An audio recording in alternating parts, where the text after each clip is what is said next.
Yeah, we came, coming off the bye week, we felt, we felt like we kind of needed to, I don't know if we want to say a reset, but we kind of needed to jumpstart the offense. We did some things. We knew that we needed to get our outside receivers, Zorian Stanton and Tucker's, and a couple others involved on Saturday. So, we really went into the bye week with some priorities. Those guys were the priorities. We went with Cannon Gibson, which was a good thing on Saturday night.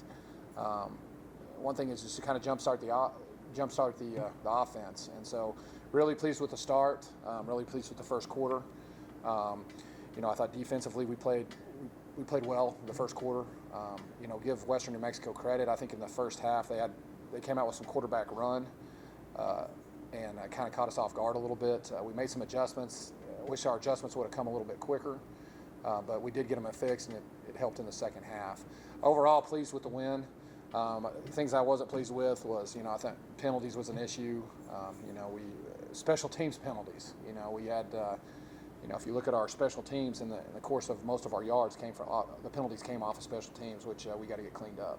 I wanted to talk about the decision to play Cannon on Saturday. He had an extraordinary game. Talk about that. Cannon Gibson was in the running for the starting spot at the first of the year, and it was a very, very close race in regards to who we were going to start at the first of the year between him and Sean Johnson.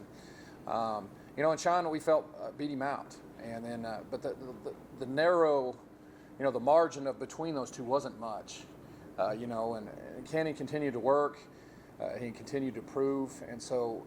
We're sitting there and we needed to jumpstart offensively, and we felt this was the time to do it if we were going to do it.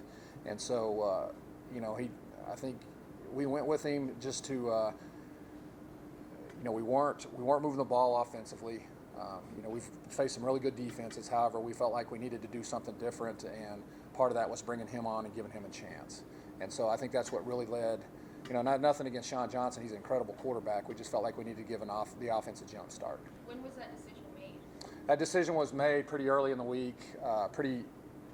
That decision was made. What we did, we took that bye week and we reevaluated, and that decision was made early last week. So you guys had over 600 yards of offense, and obviously the passing, was really on display, especially in the first half. But, we're going into the fourth quarter, and you look down, late in the game, and you have over 250 rushing yards. Talk about the offensive line, because I felt like it was their best game they played. No, I think it was too, and I think the thing that really helped us too, Lucas, is we came out and we hit them. We got their safeties early. We hit them. We hit Tucker on a deep ball. We hit Zorian on a deep ball, both attacking the middle of the field. So that kind of pulled the safeties off. They couldn't fit as fast, and then we got really going on the inside game. I think maybe the proudest drive, the drive I enjoyed the most, or the proudest drive of Saturday night was probably the 99-yard play drive, where it was a good mix of, us pounding the ball, our tight end touched the ball, two running backs touched the ball, our quarterback ran the ball, and then we threw the ball well. And so it was a good mixture. And once again, the offensive line did play well.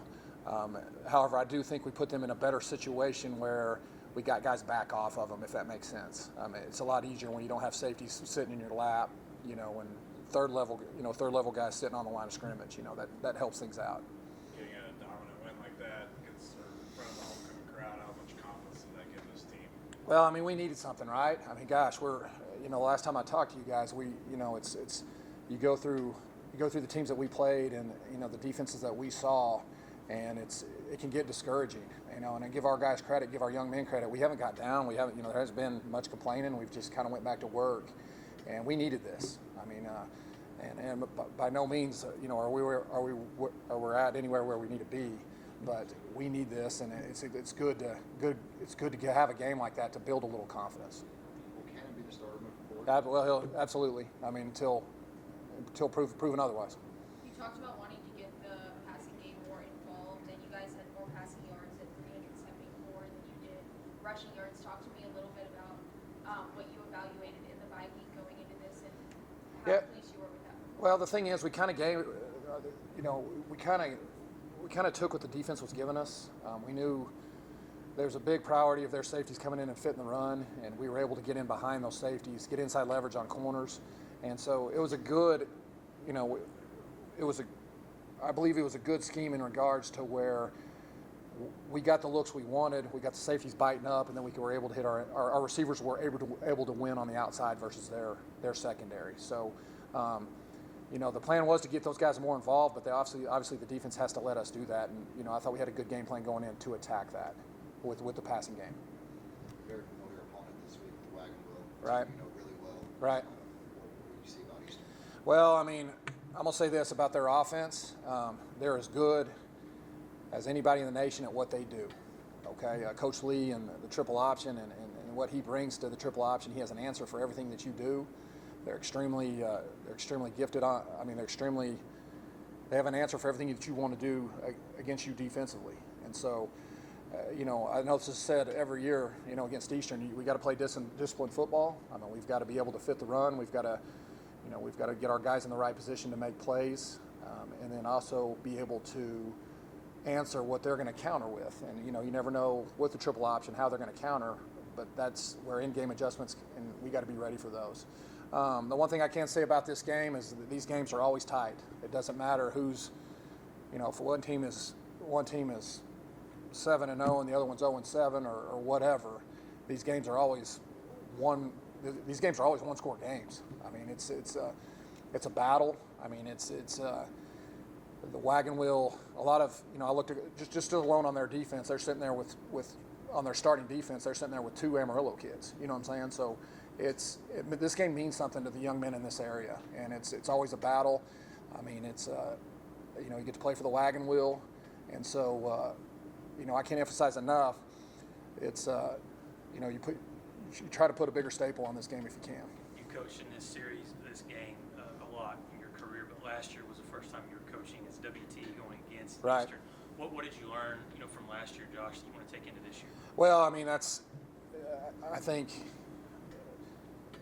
you learn something every time you go out and play that game. But I think that game is, you know, the rivalry's still the same, and you know, you want to go out and no matter what side you're on. I think, you know, I've been on the Eastern New Mexico side, but you want to win it just as much or even more now that you're on the West Texas side. And so I think the biggest thing I learned from that is, you know, we got to travel well, you know, and then the in-game adjustments I think are what are huge, you know, especially facing the type of offense that Eastern New Mexico has.